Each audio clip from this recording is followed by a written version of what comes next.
فوج میں وہ ہمیں پڑھایا کرتے تھے کہ مرکز ثقل یعنی سینٹر آف گریوٹی دشمن کا یا مد مقابل کا سمجھنا سب سے اہم ہے۔ وہ اس لیے کہ اگر آپ نے اس کے سینٹر آف گریوٹی کو ہٹ کر دیا تو دشمن جو ہے وہ سنبھل نہیں پائے گا۔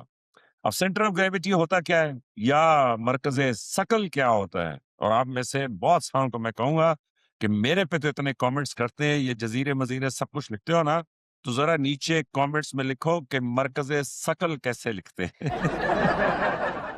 اور جو صحیح لکھے گا اس کو پھر کوئی انعام بھی ملنا چاہیے۔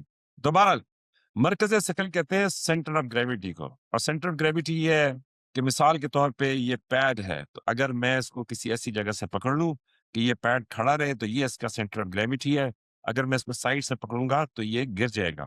تو اب اگر میں نے اس کو، آپ دیکھیں یہ کھڑا ہی نہیں ہو رہا، اگر میں نے اس کو اب اس طریقے سے پکڑ لیا ہے تو یہاں سے جیسے ہی میں اس کو ہٹ کروں گا تو آپ یہ دیکھیں کہ یہ پیڈ جو ہے وہ گر گیا، کیونکہ اس کا سینٹر آف گریوٹی ہل گیا۔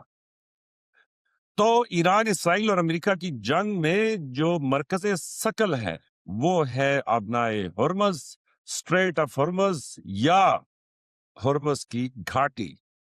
تو اب دیکھیں کہ آبنائے ہرمز کے بند ہونے سے یہی وجہ ہے کہ روزانہ کی بنیادوں کے اوپر امریکہ یہ کہتا ہے کہ ایران کو آبنائے ہرمز بند کرنے کی اجازت نہیں دیں گے، کیونکہ اس کا براہ راست اثر قطر، متحدہ عرب امارات، بحرین، سعودی عربیہ، عمان، ان سب کے اوپر آئے گا۔ اور ساتھ ایران یہ کہتا ہے کہ اگر ہمت ہے تو آبنائے ہرمز میں آ کر دکھاؤ۔ تو یہ ہے سینٹر آف گریوٹی اس پوری جنگ کا۔ بہرحال اس میں ایک اور بھی ہے کہ وہ جو باب المندب ہے وہ بھی ایک بڑی تنگ گھاٹی ہے، بڑی تنگ ایک اسٹریٹ ہے کہ وہ اگر وہاں سے ہوتیوں نے بلاک کر دیا تو وہ ایک اور کہانی ہے۔ لیکن آج کے لیے میں آپ کو صرف یہ سنانا چاہتا ہوں، پوری دنیا اس سے متاثر ہوگی، تو سوال یہ ہے کہ پاکستان کتنا متاثر ہوگا۔ تو ایک تو یہ ہے کہ اس میں سے دنیا کا 20% تیل گزرتا ہے، لیکن اس کے علاوہ یہ ہے کہ اس میں دنیا کا بہت سارا فرٹیلائزر بھی گزرتا ہے۔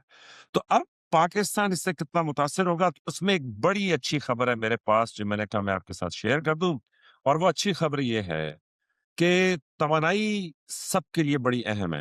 آپ کے لیے تو خیر انٹرنیٹ سب سے اہم ہے، لیکن یہ انٹرنیٹ بھی توانائی کے اوپر ہی چلتا ہے۔ تو یہ توانائی، ویسے میرے ذہن میں یہاں پہ آیا ہے خیال کہ ایک نیشنل ڈے ہونا چاہیے کہ جس دن انٹرنیٹ پورا بند ہو۔ اس دن دیکھیں نا کہ لوگ آپس میں کیا گفتگو کرتے ہیں کیا بات چیت کرتے ہیں۔ میرا خیال میں بہت ساروں کو تو اس دن پتا چلے گا کہ گھر میں رہتا کون کون ہے یا پچھلے چند دنوں میں کون کون آئے ہیں۔ کئی تو شاید پہلی دفعہ ایک دوسرے کے ساتھ بات کریں، لیکن میرا خیال میں ایک قومی مہم چلنی چاہیے کہ آج نو انٹرنیٹ ڈے ہے، کوئی وائی فائی، کوئی لینڈ لائن، کوئی یہ جو لین وین، یہ سب بند کر دینے چاہیے۔ اینی ویز، تو پاکستان کی اچھی خبر یہ ہے کہ پاکستان کی جو توانائی ہے، جو بجلی ہے کہ جو جس سے ہم، ظاہر ہے کہ ساری فیکٹریاں چلتی ہیں، یہ انٹرنیٹ چلتا ہے، اسکول چلتے ہیں، سب کچھ چلتے ہیں، تو پاکستان یہ اب کہاں سے آتا ہے؟ اب یہ جو بجلی پیدا ہوتی ہے یہ یا پانی سے پیدا کر سکتے ہیں، یا کوئلے سے پیدا کر سکتے ہیں، یا لیکویفائڈ نیچرل گیس ہے، یا فرنس آئل ہے، یا اس میں سولر ہے، ونڈ ہے، مطلب اس طرح کی کئی بہت ساری چیزیں ہیں جن سے وہ کر سکتے ہیں۔ اب اس میں سے کچھ وسائل ہیں کہ جو ہمیں امپورٹ کرنے پڑتے ہیں، اور کچھ وسائل ہیں کہ جو مقامی ہیں۔ تو پاکستان 50% کے قریب یہ جو بجلی ہے یا توانائی ہے یہ 2021 میں پیدا کیا کرتا تھا ری گیسیفائڈ لکوڈ نیچرل گیس RLNG، اور اسی طریقے سے یہ جو فرنس آئل ہے کہ اس سے پاکستان یہ پیدا کیا کرتا تھا، اور یہ دونوں ہمیں امپورٹ کرنے پڑتے تھے۔ اور اس کے اوپر جو پاکستان کے ڈیسیژن میکرز ہیں ان کا ایک خیال یہ تھا کہ اگر دنیا میں تیل کی قیمتیں چینج ہوئی تو ہم تو مارے جائیں گے، وہ اس لیے کہ ہماری 50% اس کے اوپر ڈپینڈنس ہے۔ تو اسی لیے پاکستان کچھ پروجیکٹس شروع ہوئے کہ جن کی بنیاد کے اوپر آج میں جو اچھی خبر آپ کو دینا چاہتا ہوں، اتنی لمبی میں نے کہانی سنائی آپ کو، وہ یہ کہ پاکستان کی 85% بجلی جو ہے وہ مقامی وسائل سے پیدا ہوتی ہے۔ اس میں کچھ وہ تھے کہ جو گورنمنٹ نے کوششیں کی، اور کچھ وہ تھے کہ جو اس ملک کی عظیم عوام نے خود بخود کیا۔ تو جو حکومت نے اچھی کوششیں کی وہ یہ کی کہ جی تھر گولڈ پروجیکٹ شروع کیا کہ جس میں تھر سے بہت زیادہ کوئلہ جو ہے انہوں نے ڈسکور کیا، اس کو نکالا، نکالنے کے بعد اس کو مین سٹریم میں لے کے آئے کہ اس سے ہم اپنی مقامی بجلی پیدا کریں۔ دوسرا جو عوام نے کامیابی سے کام کیا، اور وہ یہ کہ یہ جو سولر پینلز لگائے، تو آج ان سب کو جب جمع کریں، یہ جو سولر اور یس حکومت نے ایک اور کام بھی کیا کہ یہ جو نیوکلیئر ہے اس سے بھی زیادہ بجلی پیدا کی. میرا خیال میں پہلے 12% تھی تو ابھی 24% کے قریب ہے, وہ تقریباً ڈبل ہوگی.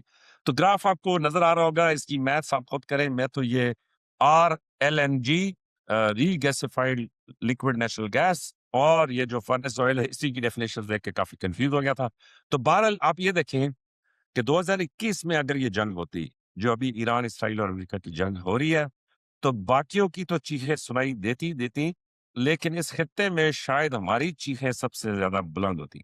تو جن بھی لوگوں نے یہ پالیسی کے تحت کیا یا خود سے کیا یا قدرت نے ہمیشہ کی طرح ہمیں بچا لیا, تو ان سب کو فوجی منموجی کی پوری ٹیم کی طرف سے شاباش کہ اللہ کا شکر ہے کہ پاکستان آج 85% واحد کی ضروریات سے آزاد ہے اور ہم اپنی بجلی خود پیدا کر رہے ہیں. اور اپنا ہرمز کے بند ہونے سے ہمیں اتنا فرق نہیں پڑے گا, اور 2027 میں وہ یہ کہہ رہے ہیں کہ 90% ہو جائے. تو میں نے کہا میں یہ اچھی خبر آپ کے ساتھ شیئر کر لوں اور ساتھ آج آپ کو اپنا فوجی سبق بھی سنا دوں کہ دشمن کا سینٹر آف گریویٹی معلوم کرنا بڑا ضروری ہوتا ہے. اور اس جنگ میں جو ایرانین ملٹری اسٹریٹجسٹ تھے ان کا کمال یہ تھا کہ انہوں نے آئیڈینٹیفائی کیا کہ اپنائے ہرمز جو ہے وہ سینٹر آف گریویٹی ہے. اور دوسری طرف جو امریکہ کے اور اسرائیل کے جو ملٹری اسٹریٹجسٹ تھے معلوم یہ کرنا ہے کہ انہوں نے یہ آئیڈینٹیفائی کیا تھا سینٹر آف گریویٹی کہ اگر لیڈرشپ کو ہم نے اڑا دیا تو عوام خود سے کھڑی ہو جائے گی اور ایک ریولوشن آ جائے گا اور ہماری فیوریبل حکومت آ جائے گی. اور وہ تو اپنی اس اسٹریٹجی میں کامیاب نہیں ہوئے کیونکہ رجیم اپنی جگہ پہ قائم دائم ہے. اب ایران سینٹر آف گریویٹی میں کتنا کامیاب ہوتا ہے یہ آنے والا وقت بتائے گا.